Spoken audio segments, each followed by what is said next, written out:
Hi అండి. ఇంట్లో పిల్లలు ఉన్నప్పుడు ఇక ఏదో ఒకటి స్నాక్ అయితే చేయాలి కదా. ఇంక ఈరోజు నేను పప్పు చెక్కలు అయితే చేస్తున్నా. చాలా బాగా కుదిరిద్ది. ఇది చేయగా వచ్చిందనమాట. నాకు స్టార్టింగ్లో అయితే అస్సలు రాలేదండి. పోయిన వీడియోలో కూడా చూపించాను మీకు. అది కూడా పర్ఫెక్ట్గానే వచ్చింది. దానికంటే కూడా ఇది ఇంకా పర్ఫెక్ట్గా వచ్చిందనమాట. ఏదైనా మనం చేసుకుంటా పోతే అదే వచ్చేస్తుంది. ఏ పనైనా అంతేనండి. మనకు రాదని కూర్చుంటే ఇంకా అవ్వదనమాట. అది చేసుకుంటా పోతే ఒకసారి 2 సార్లు ఫెయిల్ అయినా 3ఓసారి అయితే సక్సెస్ అవుతాం కదా. ఇంకా అట్లా ఈ పల్లీలు చెక్క అయితే స్టార్టింగ్లో అయితే నాకు అస్సలు రాకపోయేది, అసలు చెక్క అనేదే రాకపోయేది. ఇంకెప్పుడైతే సొంతంగా అరిసెలు కూడా చేసేసుకుంటున్నాం అనమాట. అంత పర్ఫెక్ట్ అయిపోయింది. అట్లా ఉంటుంది అనమాట. ఇంకా ఫస్ట్ అయితే మనం పల్లీలు వేయించే దాంట్లోనే ఉంటుంది. దీనికి మంచిగా ఆ పొట్టంతా కూడా చిట్లిపోయి మంచిగా వేగేలాగా, లోపల కూడా వేగేలాగా వేయించుకోవాలన్నమాట. వేయించుకొని ఇంకా అవి ఒక క్లాత్లో వేసి మంచిగా నలిపేసుకున్నాం అనుకోండి, ఆ పొట్టు అంతా కూడా ఊడిపోతుంది, పప్పు చెక్కలు అయిపోతాయి. ఆ పొట్టు ఉంటే ఏంటంటే కొంచెం చేదుగా అనిపిస్తుంది, మనం తినేటప్పుడు బాగుండదు. పోయినసారి కొంచెం నేను అట్లనే చేశాను, పొట్టు అక్కడక్కడ కనిపిస్తూ ఉండిందనమాట. ఈసారి అయితే మొత్తం తీసేసాను. ఇంకా తర్వాత బెల్లం పాకం కోసం అయితే ఇప్పుడు 1/2 కేజీ పల్లీలు తీసుకుంటే 1/2 కేజీ కొంచెం తక్కువ బెల్లం అయితే తీసుకుంటాను నేను.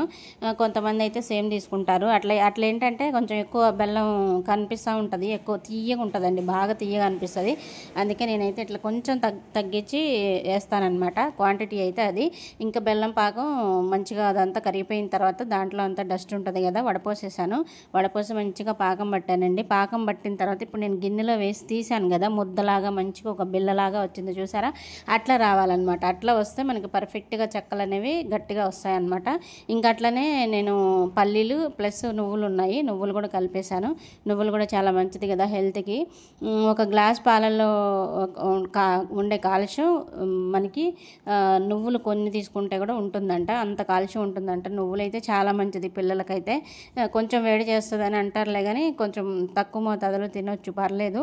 ఇంకా నేను దీంట్లో కలిపేశానండి. చాలా పర్ఫెక్ట్గా వచ్చిందనమాట. చూసారు కదా మీరే, వేయంగానే మంచిగా అతుక్కుపోయిందనమాట. ఒక 10 మినిట్స్ 15 మినిట్స్కే మంచిగా మనకు చెక్కలాగా వస్తుంది. కొంచెం చల్లారిన తర్వాత మనం కట్ చేసుకున్నాం అనుకోండి, ఇంకా బిల్లలుగా ఇంకా పర్ఫెక్ట్గా వస్తుంది అనమాట.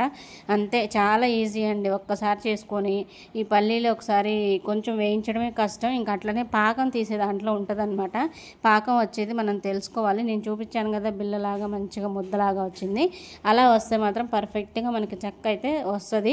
తప్పకుండా ట్రై చేయండి. చూసారా, పర్ఫెక్ట్గా చెక్క అయితే వచ్చేసింది. వీడియో నచ్చితే తప్పకుండా లైక్ చేసి సబ్స్క్రైబ్ చేయండి అబ్బా.